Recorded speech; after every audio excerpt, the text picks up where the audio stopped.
Sono Kiki e vi do il benvenuto sul canale. Tempo fa ho avuto l'idea di creare una sorta di taverna fisica per ritrovarsi, per riunire la community di Twitch, pur essendo tutti sparsi in varie regioni d'Italia. La taverna sarebbe stata poi popolata con le miniature degli avatar dei membri della community e dei piccoli accessori quali mobilio, eccetera. Ma non è questo il video in cui vi parlerò di questo progetto, al quale dedicherò un video apposta, bensì oggi vediamo come è stata realizzata questa taverna. Tempo fa infatti ho conosciuto l'amico Dario del canale YouTube I Presepi di Dario. Ho realizzato con lui un video in collaborazione per ridipingere delle statuine del presepe e lui invece si è offerto di aiutarmi a realizzare questo progetto perché si trattava di utilizzare delle tecniche che io non conoscevo ed è per questo che nel video fra poco vedrete lui e non me perché ci spiegherà le tecniche che ha utilizzato per crearla. Io sono davvero soddisfattissima del risultato ed entusiasta del fatto che voglia condividere con noi la realizzazione, perché sono sicura che possa essere d'aiuto anche per voi e per i vostri progetti. Prima di passare la parola a Dario, vi ricordo che nella descrizione del video vi lascio il link al gruppo Discord e al canale delle live, oltre ovviamente al canale I Presepi di Dario, che vi invito caldamente ad andare a seguire. Noi ci rivediamo a fine video per i saluti finali e adesso la parola a Dario. Ciao a tutti e grazie a Kiki per l'invito. Io sono Dario, sono un appassionato di modellismo e in particolare realizzo scenografie destinate ai presepi per la maggior parte. Perché siamo qui? Perché per me è fondamentale la condivisione di tecniche per apprendere nuovi metodi per lavorare e siccome in passato ho già chiesto a Kiki di fare un video per me sulla colorazione dei personaggi, adesso sono io qui per voi per mostrarvi alcune tecniche basilari su come realizzare un effetto pietra e un effetto legno per le vostre scenografie. Se volete vedere altri miei video tutorial potete cercare su YouTube I Presepi di Dario. Sono presente anche su tutti i canali social, quindi se vi va di dare un'occhiata potete cercarmi. Adesso vi mostrerò come ho realizzato questa scenografia. Innanzitutto andiamo a vedere cosa ci serve per poter lavorare. Abbiamo bisogno di un righello, meglio se metallico, dei taglierini di diverse misure con le lame di scorta e ovviamente delle matite. Il supporto su cui andremo a lavorare è il polistirene estruso, è un materiale che si può trovare nei rivenditori di materiali per edilizia, perché viene utilizzato per la coibentazione, per i cappotti termici. Si trova in diversi spessori, generalmente io utilizzo 2 o 3 cm di spessore ed è un materiale eccezionale perché simula molto bene l'effetto roccia e l'effetto legno.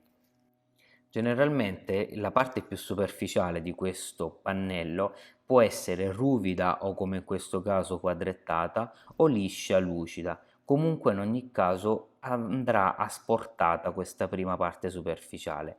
Con il taglierino andiamo a tagliare e fare dei tagli sottilissimi. Questo ci permetterà di avere una superficie più irregolare e toglie quello strato antipatico a vista. Ora che abbiamo asportato la parte superficiale abbiamo il supporto pronto. A questo punto dobbiamo andare a disegnare le pietre o i mattoni che dobbiamo realizzare. È sempre bene avere un supporto fotografico, un'immagine di riferimento con noi, perché esistono tanti tipi di mattoni, quindi stampatevi una foto, tenetela a portata di mano, così potete replicarla. Una volta disegnato il nostro muro o il nostro basolato, dobbiamo andare ad incidere.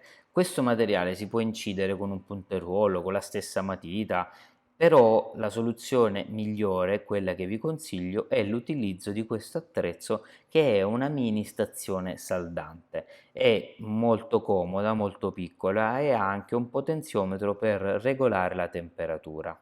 Per questo lavoro ho effettuato una modifica a questo pennino, ho asportato la parte davanti, ho preso l'interno di un semplice mammut, un morsetto elettrico e ho applicato metà ago dall'altra parte. In questo modo, quando vado ad effettuare le fughe, sono più strette, più realistiche per queste dimensioni di lavoro. Una volta che l'attrezzo si è scaldato, vado ad incidere. Penetro per circa 1 centimetro. Spesso mi viene chiesto che temperatura impostare sull'incisore. Francamente, questa non è una domanda corretta perché la temperatura va in base alla manualità e al tipo di lavoro. Io vi posso consigliare di partire con una temperatura bassa, poi se vi regolate andate ad aumentare piano piano finché vi trovate comodi ad avere la giusta velocità senza fare errori. Chiaramente se dobbiamo effettuare dei mattoni regolari, tipo il classico mattone rosso di cotto, è bene avere delle linee di riferimento, quindi prima andiamo a segnarci con una matita leggera delle linee di riferimento per evitare di andare a mano libera. Una volta terminata l'incisione, dobbiamo andare a dare la texture alla pietra. Come possiamo fare? Basta semplicemente prendere dei sassi, scegliamo dei sassi che hanno delle linee che ci possono piacere e andiamo a tamponare per trasferire appunto la texture sul polistirene. Con questo bisturi di precisione poi vado a smussare qualche angolino per dare un effetto più voluminoso.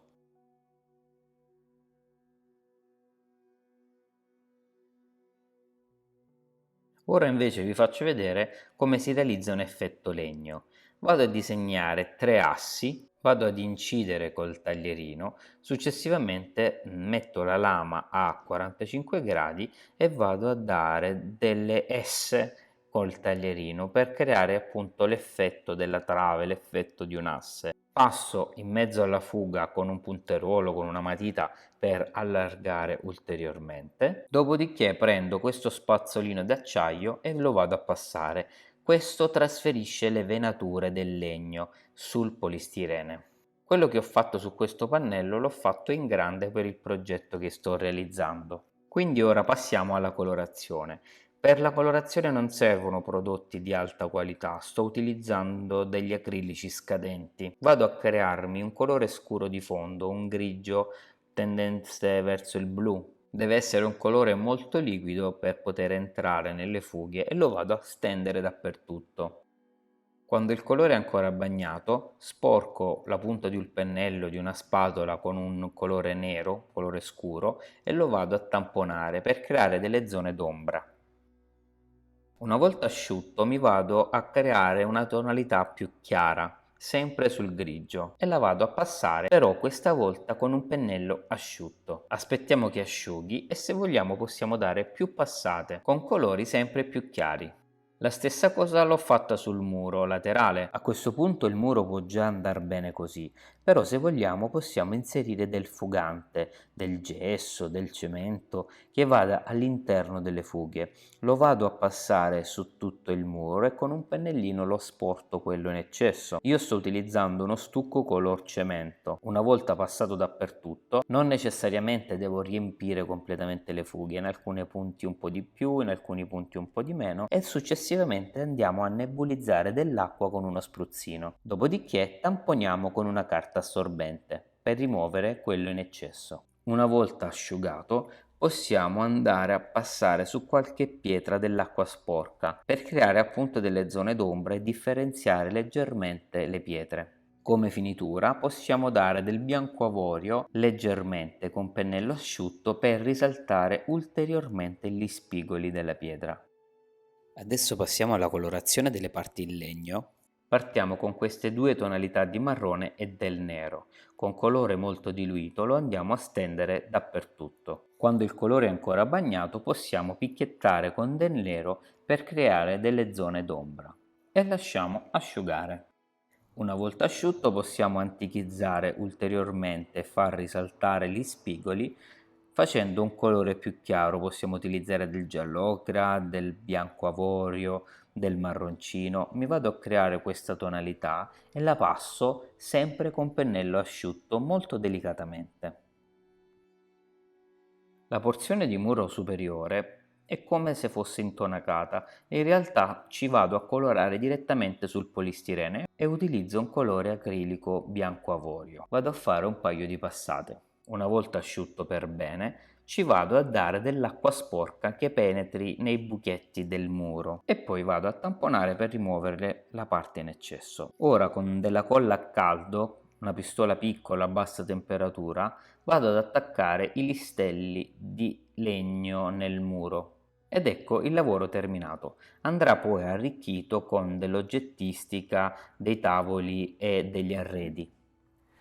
Bene, questo breve video è terminato, io vi ringrazio se mi avete seguito fino a questo punto e vi ricordo ancora una volta di cercare i presepi di Dario su YouTube e seguirmi per apprendere altre tecniche. Un saluto a Kiki e a tutti voi, grazie e alla prossima! Grazie Dario.